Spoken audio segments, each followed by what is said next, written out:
शीतलपुर नाम का एक छोटा सा गांव था, जहां चिलचिलाती धूप और गर्म लू की थपेड़े हर दिन और भी तेज होते जा रहे थे।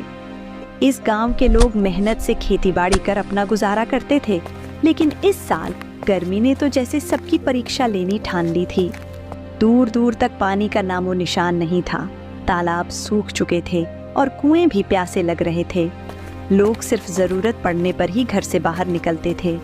गांव के बीचों बीच एक पुरानी चाय की दुकान थी, जो कभी दिन भर चहल पहल से भरी रहती थी।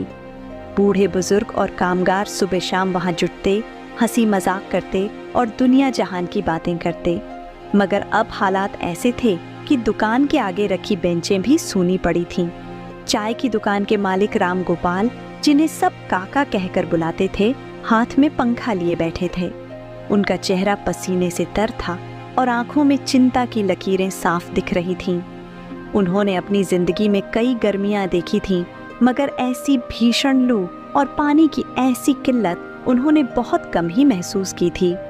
ऐसा लग रहा था जैसे यह गर्मी गांव की रूह तक को झुलसा देने पर आमादा हो।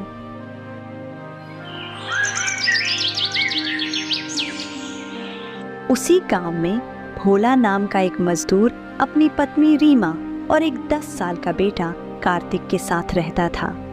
भोला बहुत ही ईमानदार और सीधा आदमी था। आप तो जानते ही हो कि गर्मी शुरू हो गई है। पिछली बार गर्मी के दिन कितनी मुश्किल से कटे थे। घर की छत और दीवारें जगह जगह से गर्मी से फटी हुई हैं। अगर तुमने इस बार भी कोई इंतजाम नहीं किया तो हमारा हाल पहले जैसा हो जाएगा। बाहर की सारी गर्मी घर में आएगी। तुम सही कहती हो रीमा, पिछली बार की गर्मी ने बहुत परेशान किया था। इस बार कैसे भी करके छत और दीवारों की मरम्मत जरूर करवानी होगी। रीमा, मैं मालिक के पास जा रहा हूँ, वह जरूर मेरी मदद करेंगे। अगर मालिक ने पैसे दे दिए तो मैं कल ही छत और दीवारों की मरम्मत करवा दूंगा। इतना कहकर भोला अपने मालिक के पास चला जाता है और मालिक से कहता है, मालिक, आप तो जानते ही हो इस समय घर में एक भी पैसा नहीं है और गर्मी शुरू हो गई है। घर की छत और दीवारें जगह जगह से फट रही है। अगर मैंने छत और दीवारों की मरम्मत नहीं करवाई तो बाहर की सारी गर्मी घर में आएगी।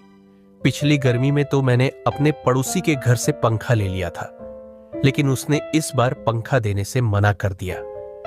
अगर इस बार छत और दीवारों की मरम्मत नहीं करवाई तो गर्मी से मेरा पूरा परिवार बीमार हो जाएगा। मालिक, मुझे थोड़े बहुत पैसे दे दीजिए, अगले महीने की तनख्वाह में काट लेना।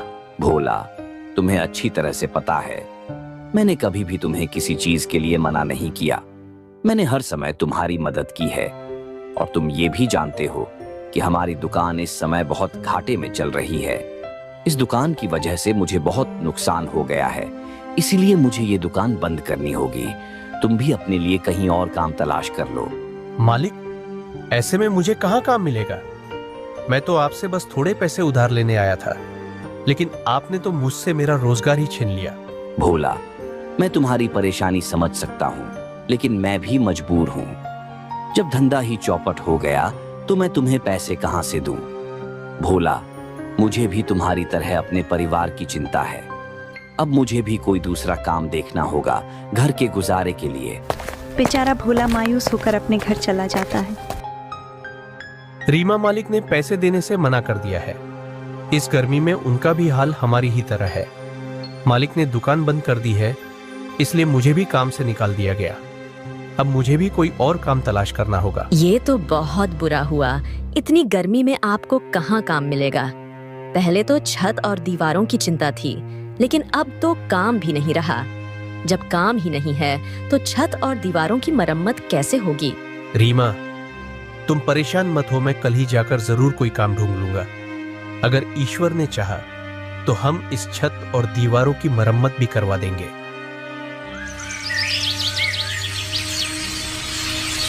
अगले ही दिन भोला काम की तलाश में निकल जाता है। तभी भोला एक गोदाम पर जाता है और मालिक से कहता है, सेठ जी, मैं काम की तलाश में हूँ। क्या आपके गोदाम पर कोई काम मिल सकता है? बेटा, हमारे गोदाम पर काम करने के लिए हमें मेहनती और भरोसेमंद लोगों की जरूरत होती है। तुम किस तरह से काम कर सकते हो? आपको मेरा काम बहुत पसंद आएगा।